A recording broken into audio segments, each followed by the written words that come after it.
शांति।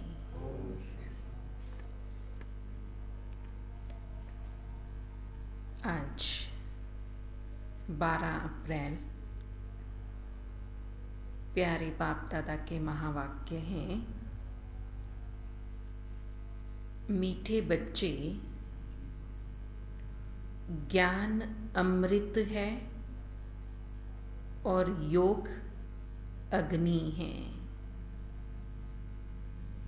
ज्ञान अमृत है और योग अग्नि है। ज्ञान और योग से तुम्हारे सब दुख दूर हो जाएंगे। ज्ञान अमृत पीने से और योग अग्नि का क्या करेंगे फिर? योग अग्नि से विकर्म हमारे पापों का नाश होगा। इसलिए बाबा कहते ज्ञान अमृत है और योग अग्नि है। ज्ञान और योग से तुम्हारे सब दुख दूर हो जाएंगे। आज का प्रश्न है,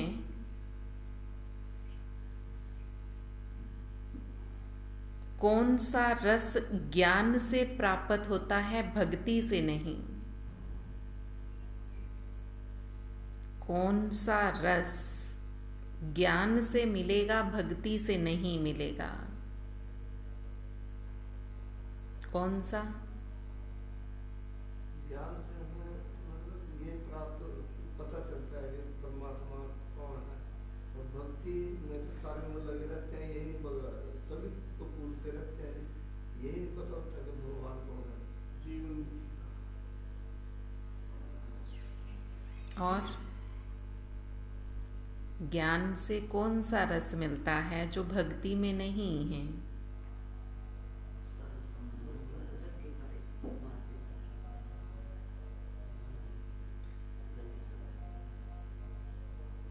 गति सदगति का, संबंधों का। बाबा कहते ये सारे रस यहाँ मिलेंगे, भक्ति में तो नहीं मिलेंगे ना। ना वहाँ गति सदगति होगी, ना मुक्ति जीवन मुक्ति मिलेगी, ना लक्ष्य का पता है, ना संबंधों का रस मिलेगा।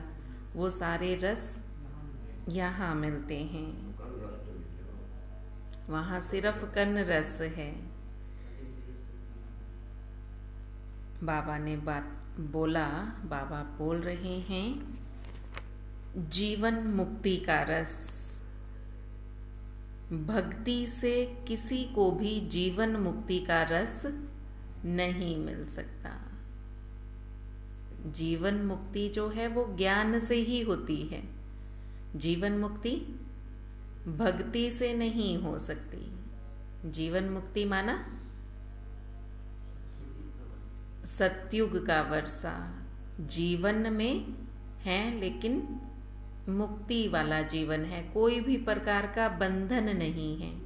यहाँ जीवन है लेकिन बंधन वाला जीवन है, बहुत सारे बंधन हैं।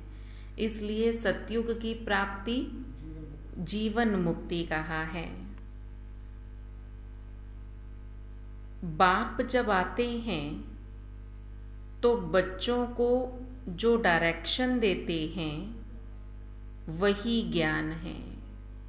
अभी बाबा आए हुए हैं और बाबा आकर के बच्चों को जो डायरेक्शन देते हैं, बच्चों को जो करने के लिए कहते हैं,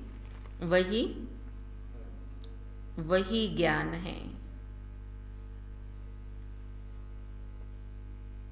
उसी पर चलने से स्वर्ग की राजाई मिल जाती है। जो बाबा हमें बोल रहे हैं, अगर हम वैसा ही चलेंगे, वैसा ही करेंगे तो क्या होगा? हमें स्वर्ग की राजाई मिल जाएगी। आज का गीत है, भोलेनाथ से निराला कोई और नहीं, ऐसी बिगड़ी बनाने वाला कोई और नहीं। ओम शांति। बच्चों का भोला बाबा बच्चों प्रति समझा रहे हैं। इसको कहा जाता है शिव भोला बाबा। हमेशा शिव को बाबा कहा जाता है। कोई चित्र देखे व ना देखे, परंतु याद तो सब करते हैं शिव भोलानाथ को। शंकर, विष्णु व ब्रह्मा को भोलानाथ कहेंगे? भोलानाथ बाबा समझा रहे हैं, शिव को ही भोलानाथ कहा जाता है। शंकर को, विष्णु को व ब्रह्मा को क्या भोलानाथ कहेंगे?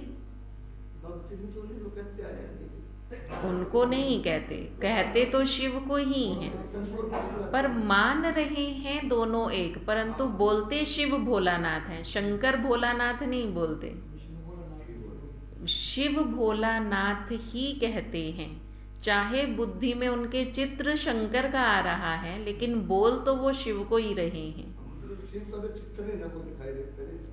शिवलिंग के रूप में जानते तो है ना, बस वो थोड़ी सी गड़बड़ बस यही की है कि वो शंकर के रूप में उसको देख रहे हैं। कहते उसको शिव ही हैं, शिव को शिव ही कहेंगे। शंकर तो अलग है, और शंकर के चित्र सारे मंदिरों में भी नहीं है। जितने भी मंदिर हैं शिव के, उन सब में कोई शंकर का चित्र तो है नहीं है, खाली शिवलिंग ही है। शिवलिंग पर ही जल चढ़ाते हैं। ये आजकल जो मंदिर बनाते हैं उसमें शंकर का चित्र रख दिया है, क्योंकि ये समझने लगे हैं कि दोनों एक हैं, इसलिए। पर पहले जो भी प्राचीन मंदिर बने हैं वहां कोई भी शंकर का चित्र नहीं मिलेगा, क्योंकि पहले के लोग ये जानते थे कि दोनों अलग हैं, परंतु अब नहीं जानने के कारण फिर सब एक कर दिया है। तो इसलिए बाबा बता रहे हैं शिव भोलानाथ है, शंकर, विष्णु व ब्रह्मा को भोलानाथ नहीं कहेंगे। भोला अक्षर कहने से मनुष्यों की बुद्धि में निराकार शिव बाबा का चित्र आता है। जैसे ही भोलानाथ कहेंगे तो भोलानाथ कहते ही बाबा कहते किसका चित्र बुद्धि में आया? शिव बाबा का। अब तुम बच्चे प्रैक्टिकल में जानते हो। अब भोलानाथ बाबा कहने से भक्ति मार्ग वालों का कोई मुख मीठा नहीं होता। तुम्हारा मुख मीठा होता है, तुम्हें अच्छा लगता है शिव भोलानाथ कहने से। बाबा कहते भक्ति मार्ग वालों का मुख मीठा नहीं होगा। भल वो कितनी भी महिमा करते रहें तो भी मुख मीठा नहीं होगा। अभी तुम बच्चे शिव बाबा को याद करते हो। शिव भोलानाथ बाबा कहने से मुख मीठा हो जाता है। शिव बाबा हमको पढ़ाकर स्वर्ग का मालिक बनाते हैं। बाबा कहने से बच्चों को प्रॉपर्टी भी जरूर याद पड़ती है। तुम बच्चे जानते हो वही शिव बाबा है। मनुष्य सृष्टि का बीज रूप भी उनको ही कहा जाता है। झाड़ का एक ही बीज होता है, तो मनुष्य सृष्टि रूपी झाड़ का बीज रूप निराकार परम पिता परमात्मा शिव को कहा जाता है। बाबा क्या समझा रहे हैं? मनुष्य सृष्टि रूपी झाड़ का बीज एक ही है, और वो बीज है परम पिता परमात्मा, जिससे फिर मनुष्य सृष्टि रची जाती है। तो बाप हो गया ना, जिसने सारी सृष्टि को रचा, तो वो रचयिता अर्थात बाप हो गया। भगत याद करते हैं भगवान को, परंतु पूरा जानते नहीं, यह भी ड्रामा में नोंद है। बच्चों को इस ज्ञान और योग के बल से सदा सुखी बनाकर मैं छिप जाता हूँ। बाबा बोल रहे हैं कि मैं बच्चों को सुखी बनाकर खुद छिप जाता हूँ। ज्ञान सागर भी एक है, जैसे वह पानी का सागर भी एक है। उनको बांटा गया है कि ये इंडिया का सागर है, ये अमेरिका का सागर है, ये फलाने का सागर है। वास्तव में सागर तो एक ही है ना, उसके तो टुकड़े नहीं कर सकते ना, उसको तो बीच में से नहीं बांट सकते। तो बाबा समझा रहे हैं कि यहाँ पर भी सारी धरती एक है। हदें दीवारें हमने खड़ी की कि ये तेरी जगह, ये मेरी जगह। धरती के तो टुकड़े नहीं कर सकते, ऐसे ही सागर के भी टुकड़े नहीं कर सकते। चाहे बांट लिया है कि ये तुम्हारा सागर है, ये हमारा सागर है।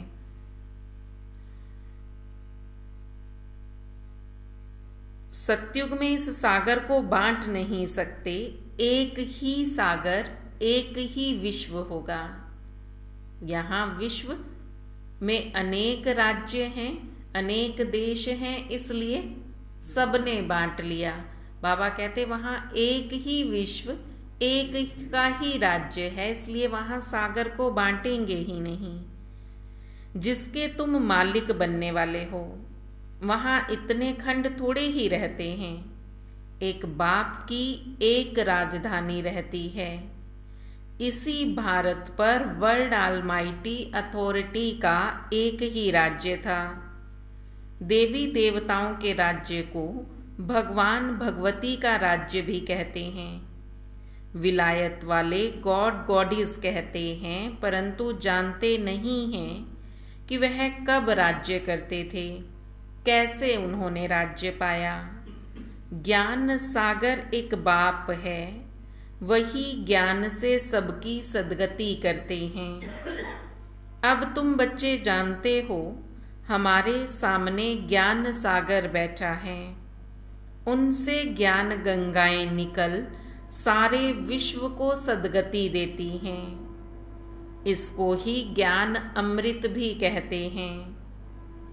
अमृत शब्द से ही फिर पुजारी लोग चरण धोकर उसको अमृत बनाकर पीते हैं। वास्तव में उसको अमृत नहीं कहा जाता। आजकल क्या कर दिया?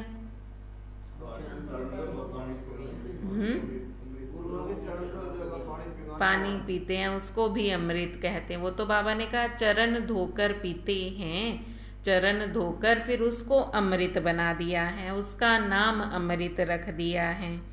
आजकल तो दवाई का नाम ही अमृत रख दिया है। अमृत धारा दवाई उस समय अभी कितनी पुरानी है, शुरू में चली तभी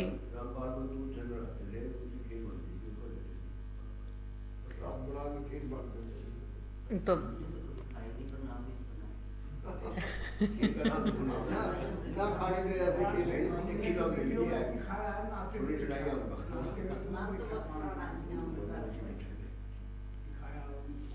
हाँ वीडियो बनाई होगी। हाँ तो बाबा कहते हैं आजकल तो दवाइयों का नाम ही अमृत रखा है। कहते हैं अमृत पीने से सब दुख दूर होते हैं, इसलिए दवाई को ही अमृत धारा कहते इसको पिएंगे तो सब दुख दूर हो जाएंगे। वह भी बात नहीं है। बाबा कहते अब ऐसी तो कोई दवाई हो ही नहीं सकती जिसको पीने से सब दुख दूर हो जाएं।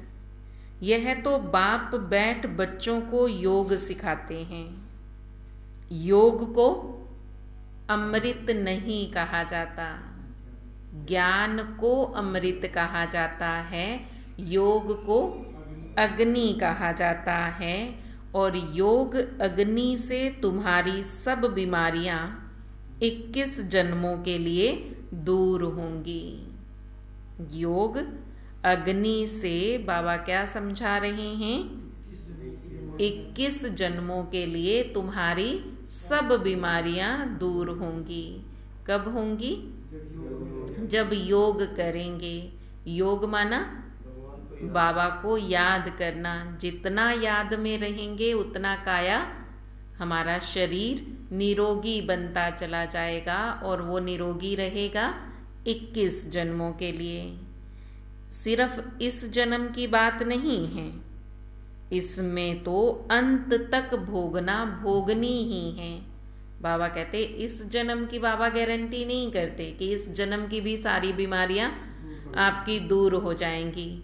बाबा 21 जन्मों की बात कर रहे हैं, क्योंकि इस जन्म में तो जो पाप किए हुए हैं वो तो भोगनी ही हैं, वो तो अंत तक भोगते रहेंगे। यह है योग की बात। बाबा कहते योग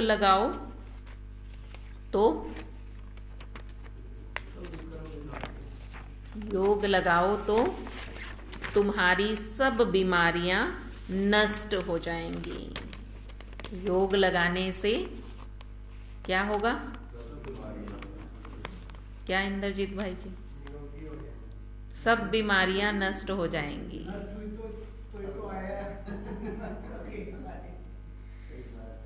फिर आगे बाबा लाइन में कह रहे हैं, फिर कभी बीमार नहीं होंगे। योग करोगे तो सब बीमारियां नष्ट होंगी और फिर कभी बीमार होंगे ही नहीं। तुम पुरुषार्थ ही करते हो बाप से हेल्थ, वेल्थ और हैप्पीनेस का वर्षा लेने के लिए, फिर वहां कोई बीमारी होती नहीं। अभी मैं तुमको ऐसे कर्म सिखाता हूं जो तुम कभी बीमार होंगे ही नहीं। फिर बाबा कहते इसलिए क्या करो? योग करो। क्योंकि बाबा ने शुरू से ही कहा कि योग अग्नि है, इसी से ही विकर्म विनाश होने हैं। इसलिए बाबा समझा रहे हैं, मैं तुमको ऐसे कर्म सिखाता हूं जो कभी बीमार होंगे ही नहीं। इसलिए जितना हो सके उठते बैठते चलते फिरते एक बाप की याद में रहो। कहते हैं व्यास भगवान ने शास्त्र बनाए, परंतु यह तो सब ड्रामा में नूंद है। फिर जिसने लिखे उनका नाम पड़ गया, जिसने लिखा फिर नाम उसी का ही आया।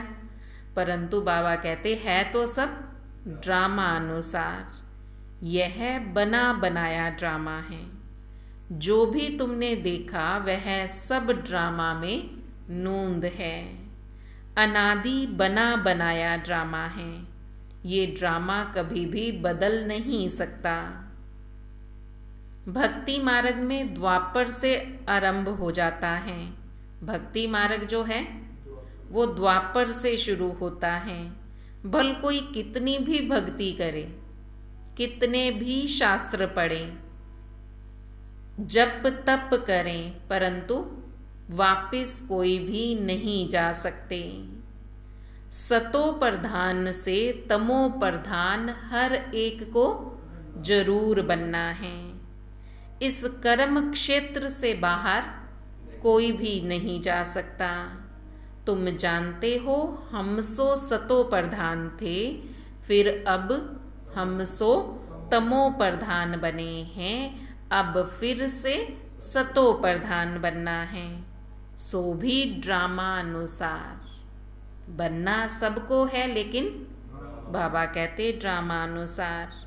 भक्ति में रात शुरू हो अंधियारा हो जाता है। पहले इतना अंधियारा नहीं होता जितना अब है। भक्ति माना ही रात। अब रात जब शुरू होती है एकदम तो रात नहीं हो जाती ना। घोर अंधेरी रात एकदम तो नहीं कहेंगे ना, धीरे धीरे से ही रात होनी, अंधेरा होना शुरू होता है। इसलिए बाबा समझा रहे हैं कि भक्ति जब शुरू होती है तब इतना अंधेरा नहीं है जितना अब है। रात भी पहले सतो प्रधान होती है, फिर रजो, फिर तमो में आती है। धीरे धीरे कलाएं कम होते होते घोर अंधेरा हो गया है। धीरे धीरे ही कलाएं कम हुई। द्वापर युग में कितनी कलाएं हैं? कितनी हैं? वो तो कलयुग में हैं कला ही। सतयुग में कितनी हैं? सतयुग में कितनी कलाएं हैं? जन्म है 8। सतयुग में है 16 कला, फिर त्रेता युग में है 14 कला, और फिर द्वापर युग में 8 कलाएं, और कलयुग में कलाहीन हो गए, कोई कला नहीं रही। तो बाबा कहते फिर कलाएं धीरे धीरे ही तो कम होती हैं ना। अभी सृष्टि पर बेहद का ग्रहण लग गया है, एकदम घोर अंधेरा हो गया। जब ग्रहण लगता है दिन में भी अंधेरा हो जाता है, तो बाबा कहते हैं अब सारी सृष्टि पर ग्रहण लगा हुआ है, सारी सृष्टि पर घोर अंधेरा है। सिर्फ ग्रहण कोई इस चंद्रमा पर या सूर्य पर नहीं लगता, इस चंद्रमा और सूर्य की बात नहीं है। ये ग्रहण तो सारे विश्व पर लगा हुआ है। वो ग्रहण तो करके फिर भी किसी जगह पर लगता है, सब जगह पर नहीं लगता। पर बाबा कहते ये ग्रहण तो पूरे विश्व पर लगा हुआ है। ये ग्रहण है रावण का ग्रहण। द्वापर से लेकर सारे विश्व पर रावण का ग्रहण लगना शुरू होता है, थोड़ा थोड़ा लगता जाता है।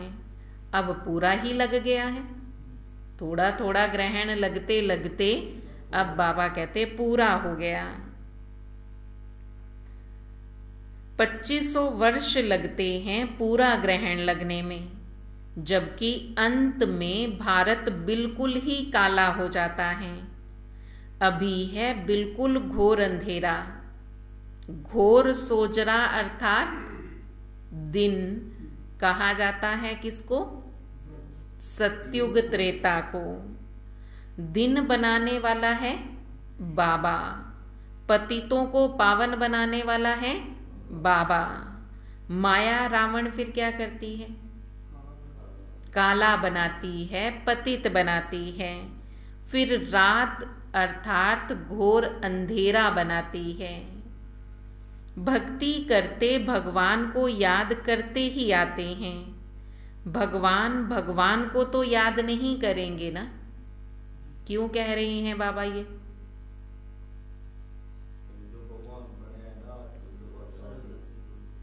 बाबा कहते भक्ति में भगवान को याद करते हैं, भगवान को तो याद नहीं करेगा ना।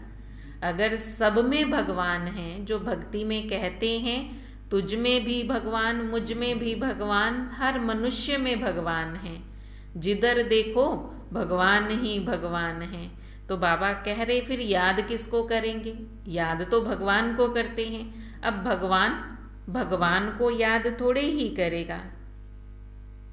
सर्वव्यापी के ज्ञान वालों को ये बातें तुम्हें समझानी चाहिए कि गॉड इज वन, भगवान एक है। अगर सब में भगवान है फिर तो सब भगवान हो गए, फिर याद किसको करेंगे? फिर ये थोड़े ही कहेंगे कि गॉड इज वन, भगवान एक है, फिर तो कहेंगे भगवान अनेक हैं। वह मनुष्य सृष्टि का बीज रूप है, बाकी सारी दुनिया उनकी रचना है। रचना की ऐसी महिमा कभी हो नहीं सकती। अगर कोई आत्मा सो परमात्मा कहे तो उनकी महिमा गाई नहीं जा सकती। गायन उस एक बाप का ही है। वह पतित पावन मनुष्य सृष्टि का बीज रूप सत्य है, चैतन्य है, आनंद का सागर, ज्ञान का सागर है। कोई भी मनुष्य की ये महिमा हो नहीं सकती। ज्ञान से जीवन मुक्ति का रस तुम बच्चों को 1 सेकंड में आ जाता है। भगवानुवाच गीता में है, यज्ञ तप तीर्थ आदि करना, वेद शास्त्र पढ़ना, ये सब भक्ति मार्ग है। इनसे कोई भी मेरे को नहीं प्राप्त कर सकता, मेरे पास नहीं आ सकता। किन से? भगवानुवाच है गीता में, क्या लिखा है?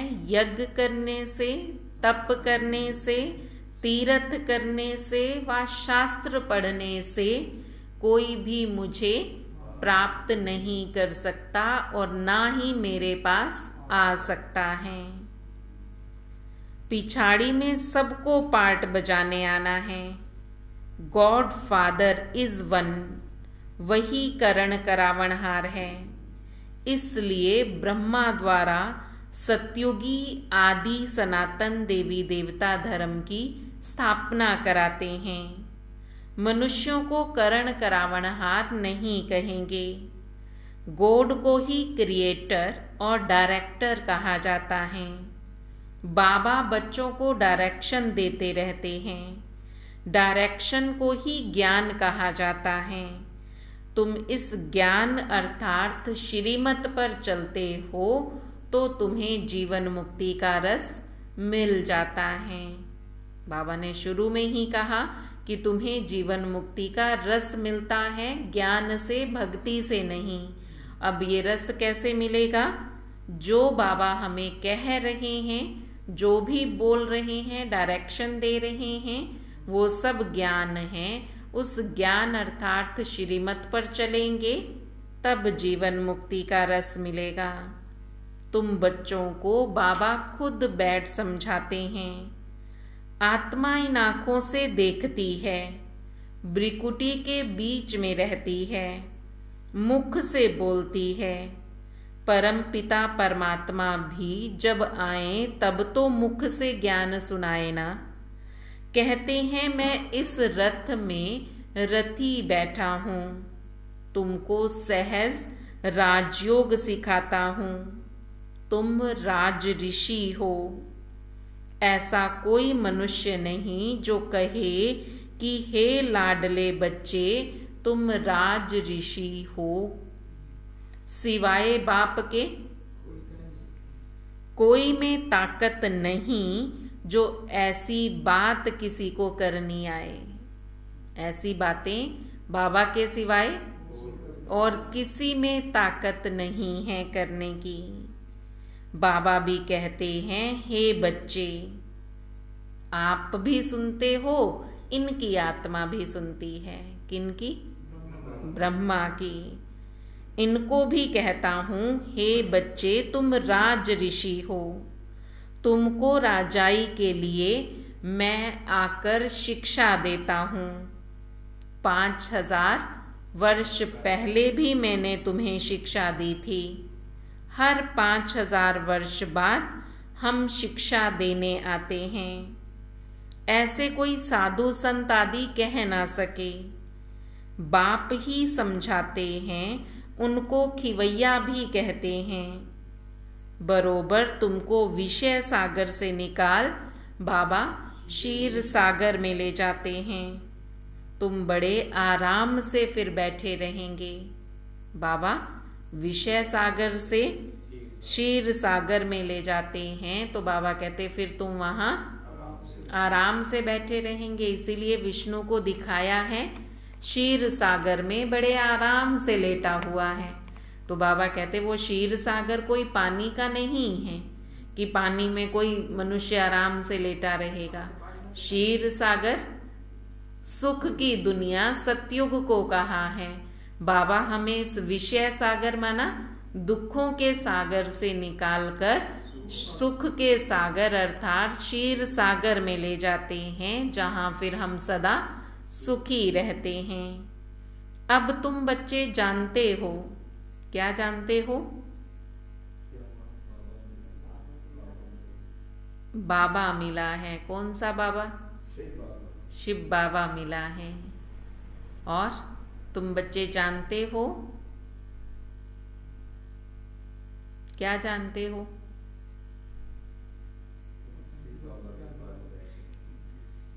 मैं ब्रह्मा तन में प्रवेश होकर आता हूं। नहीं जानते? जानते हैं ना? बाबा कहते अब अब तुम बच्चे जानते हो, बाप कहते हैं मैं ब्रह्मा तन में प्रवेश होकर आता हूँ। फिर यह ब्रह्मा सरस्वती विष्णु का रूप बनते हैं।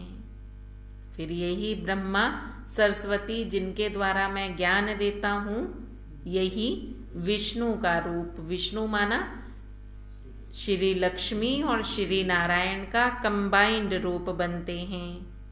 तुम विष्णुपुरी के मालिक बनते हो। यह है गुप्त बातें, तुम बच्चे ही जानो और ना जाने कोई। पहले पहले जब कोई आते हैं तो उनको समझाना चाहिए गॉड फादर इज वन, तो जरूर बाकी इतने सब उनके बच्चे ठहरे ना। जो कहते हैं गॉड फादर इज वन, तो बाबा कहते बाकी सब उनके बच्चे ठहरे। परम पिता परमात्मा एक ही है और वह है मनुष्य सृष्टि का बीज रूप।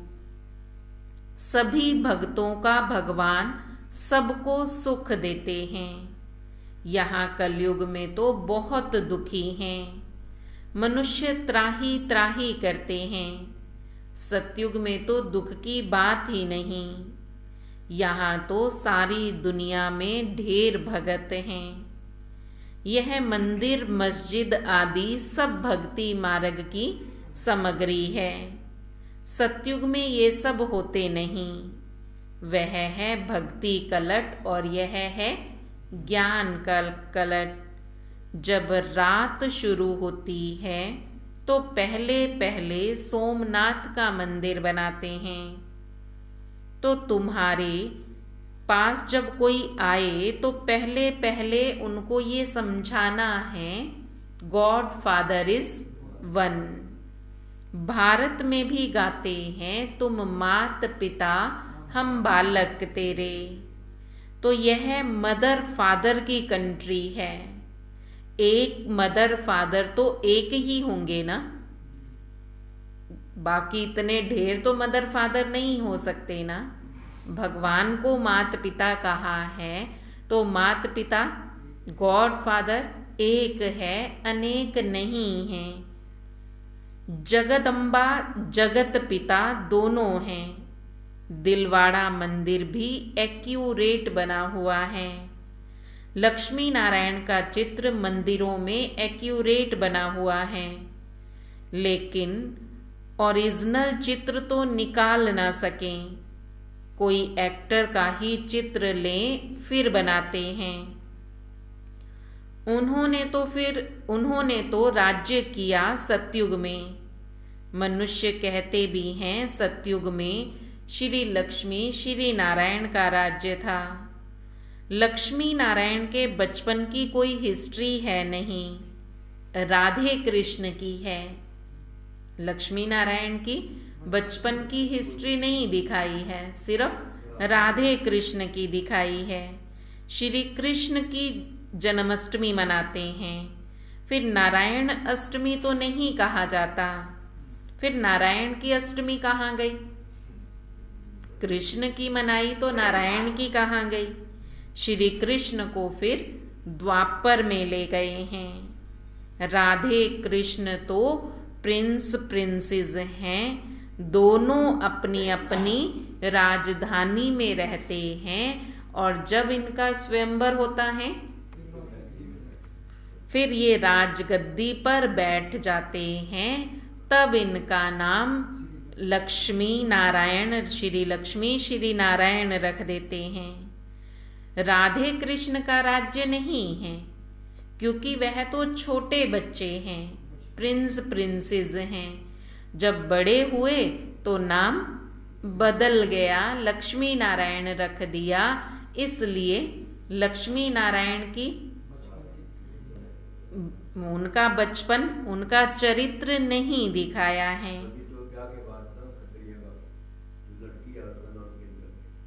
पहले जमाने में ये था रिवाज। आजकल बैंकों में सब जगह पर नाम होते हैं तो आजकल नाम चेंज नहीं करते हैं। करके नाम मात्र थोड़ा बहुत चलो घर में बुलाने के लिए कर भी देंगे, पर वही नाम रहते हैं आजकल।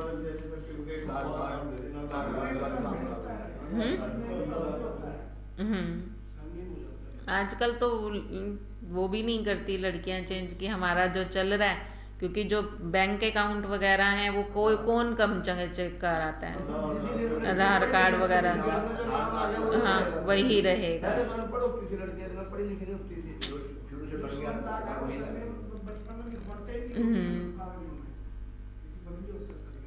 तो बाबा कहते श्री कृष्ण और श्री राधे बचपन का चरित्र उन्हीं का दिखाया है। क्यों?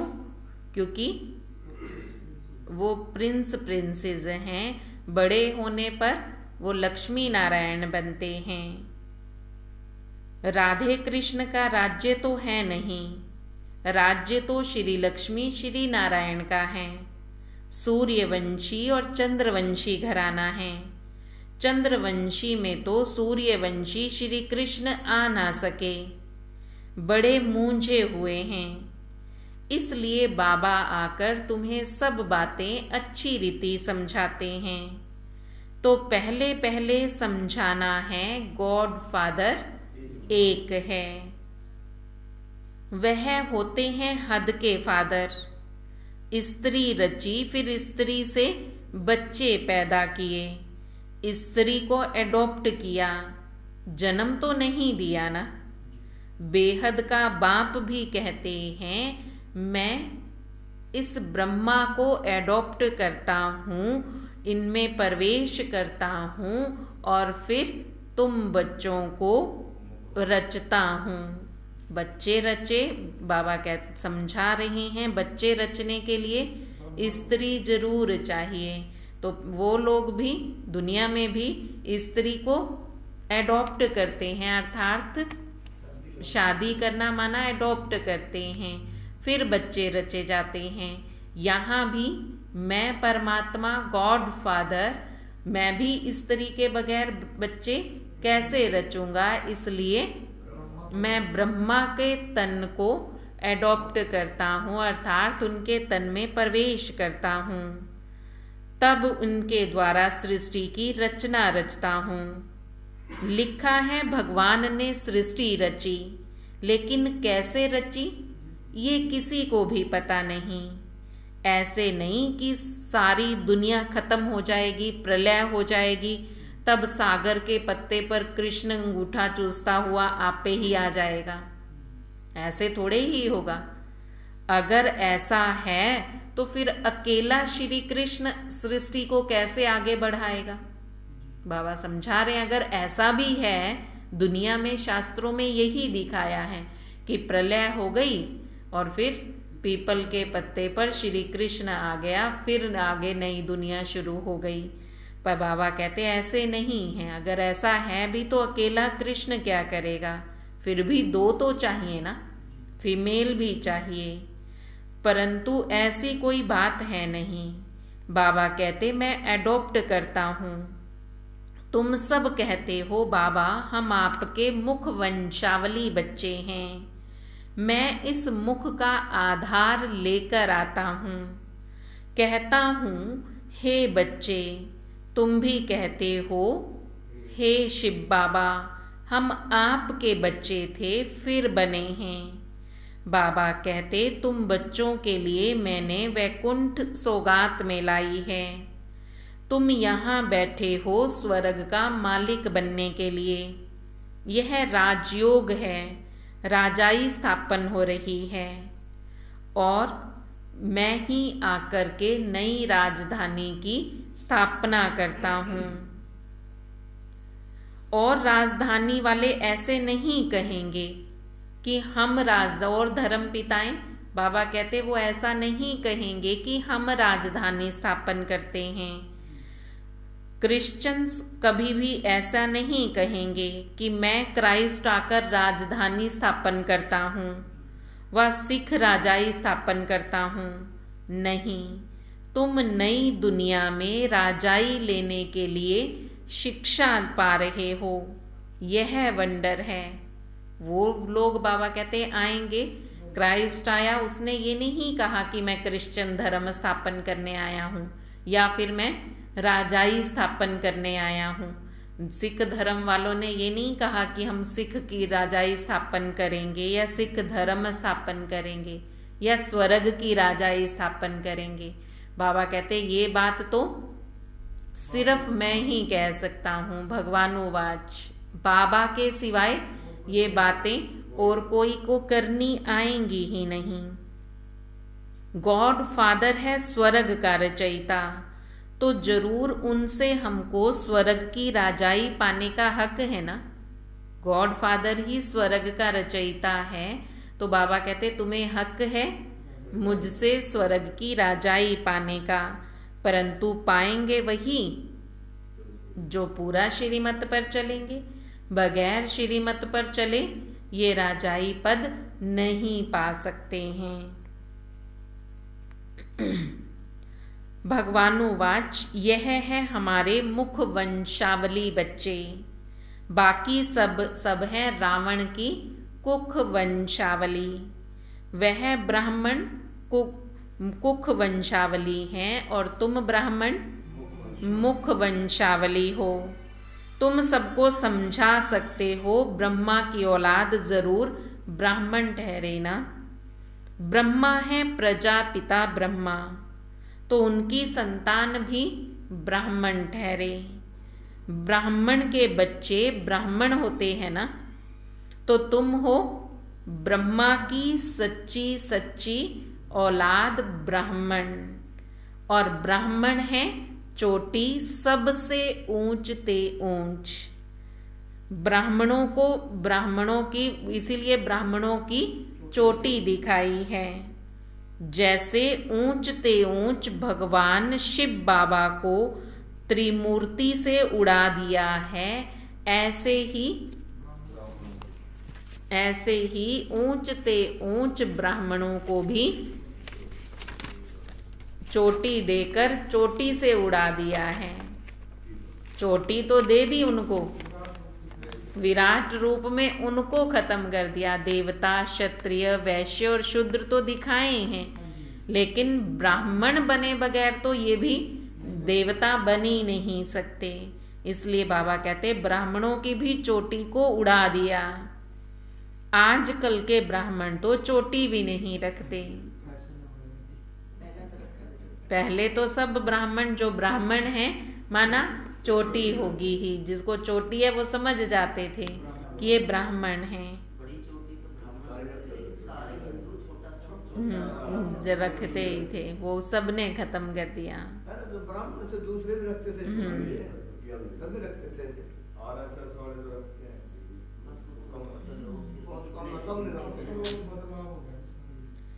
विराट रूप में ब्राह्मणों को नहीं दिखाते, सिर्फ कहते हैं देवता क्षत्रिय वैश्य और शूद्र। परंतु इससे पहले तो तुम ब्राह्मण हो ना। ब्राह्मण से ही तुम देवता क्षत्रिय वैश्य और शूद्र बनते हो। तुम कितनी भारी सेवा करते हो। ऊंच ते ऊंच भगवान हैं, फिर उनसे पैदा किए हुए तुम बच्चे हो। शिव बाबा तो नई सृष्टि पर आते नहीं, तुम आते हो। शिव बाबा कहते मैं तुमको राज्य देता हूँ, फिर मेरा नाम ही गुम हो जाता है, मैं छिप जाता हूँ। मैंने क्या किया, कैसे सृष्टि रची, ये कोई नहीं जानते। अब नया कोई आता है तो जास्ती माथा नहीं मारना, पहले पहले परिचय देना है बाप का। वह है स्वर्ग का रचयिता। देवताएं स्वर्ग के मालिक थे, फिर 84 जन्म लेते लेते अब वह शूद्र वर्ण में हैं, फिर उनको ब्राह्मण बनाते हैं। वर्ण भी है ना, विराट रूप का चित्र भी है। ब्राह्मणों की चोटी के आगे शिव भी जरूर देना है। जैसे त्रिमूर्ति पर शिव दिखाते हैं, वैसे ब्राह्मणों के ऊपर भी शिव दिखाना है, समझाना है। शिव बाबा ब्रह्मा द्वारा ब्राह्मण बनाते हैं, वह फिर ब्राह्मण सो देवता, सो क्षत्रिय, सो वैश्य, सो शूद्र बनते हैं। पहले पहले तो कोई को भी अलफ ही समझाना है। वह बाप इस ब्रह्मा द्वारा सृष्टि रचते हैं तो सब भाई बहन हो जाते हैं। शिव की संतान तो सब आत्माएं ही हैं। फिर मनुष्य सृष्टि रची जाती है तो पहले पहले ब्रह्मा सरस्वती, फिर ब्राह्मण, फिर देवता, क्षत्रिय, वैश्य और शूद्र बनते हैं। अब तुम शूद्र से ब्राह्मण बने हो। ऐसे यह मनुष्य सृष्टि का झाड़ बढ़ता जाता है। उसी बाप को सब भूले हुए हैं। जो मनुष्य सृष्टि का बीज है उस बाप को ही बाबा कहते सब भूल गए हैं। बाप दादा कितना क्लियर करके समझाते हैं। बच्चों को भी ये बातें सिखानी हैं। अच्छी रीति सीख कर ही तो दूसरों को सिखा सकेंगे ना। अच्छा मीठे मीठे सिकील दे बच्चों प्रति माता पिता बाप दादा का याद प्यार और गुड मॉर्निंग।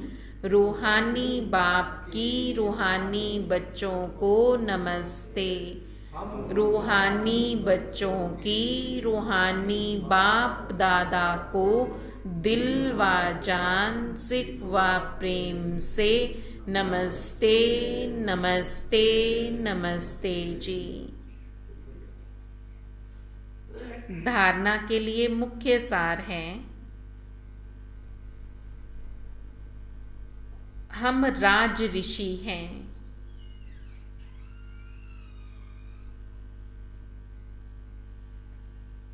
स्वयं भगवान हमें राजयोग सिखाकर राजाई का वर्षा देते हैं।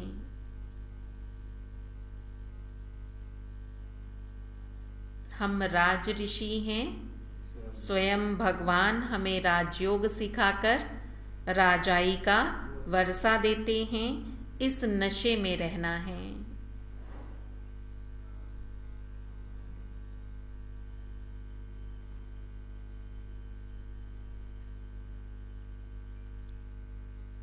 योग अग्नि से विकर्मों को दग्ध कर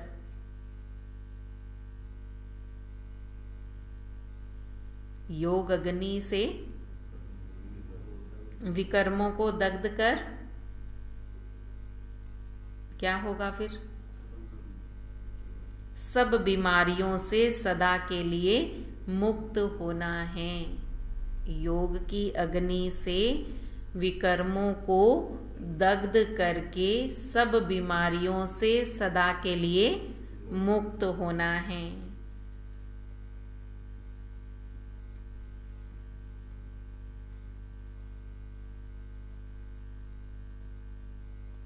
इस जन्म के कर्म भोग को याद में रहकर चुकतू करना है। इस जन्म के जो कर्म भोग हैं बाबा कहते उसे याद में रहकर चुकतू करो।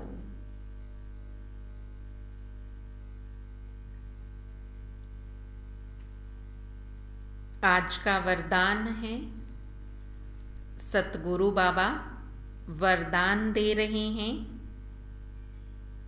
पवित्रता की विशेष धारणा द्वारा अतीन्द्रिय सुख का अनुभव करने वाले कौन है हम?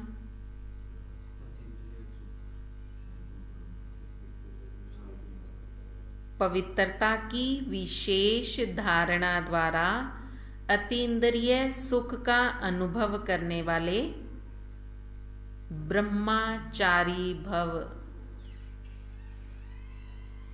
कौन है हम? ब्रह्मचारी। पवित्रता की विशेष धारणा द्वारा अतीन्द्रिय सुख का अनुभव करने वाले कौन हो? ब्रह्मचारी भव। ब्राह्मण जीवन की विशेष धारणा पवित्रता है।